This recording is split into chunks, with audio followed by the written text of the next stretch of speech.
in a bit of a contrast. So there is this Ravana, which is son of a Brahmin and a Rakshasi. So there was what I was in my head. There was always this. So there's this Ravana and his characterization, and then there is Vyasa, who is Parashara and a fisherwoman's son, and he is always seen as a Brahmin. He's not. He doesn't derive. He's never seen as fisherwoman's son. So here is a Rakshasi's son who is seen more as Rakshasa, and a fisherwoman's son is not seen as a fisherwoman's son. He's seen as a so. It is No, interesting. here is where the mix-up comes. It's not as if Vyasa is treated as a Brahmin anywhere. Oh, is it? He is a Rishi. Okay. So this, when you talk of Rishi, that whole Varna thing is gone, right? He's not even seen as part of this. He is seen as something beyond all this. Yes. So he comes and goes at different places in different ways, all these things. It's not as if he is even treated as a Vipra. I mean, there are Brahmins that could, Sudama, all these people are treated as Brahmins. Drona is treated as a Brahmin. We don't see exactly similar treatment, right? Vyasa is always put one pedestal up, one level up. That is not the case with Ravana in many places.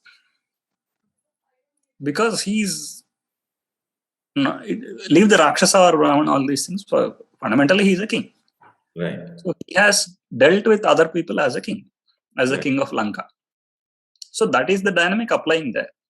Now there is a king, that fellow is a bad fellow, so people have their own fears towards them or their own, disgust towards them, whatever that feeling is, what is coming. It's not as if because he's a Rakshasa or anything, or because he's a Brahmin or anything. It's typically, it's your character that is rewarded. Or, that is what attracts or disgusts people about us, our character. Right. Position can only probably attract people or, scare people. But when it comes to the individual, it is the character. Right.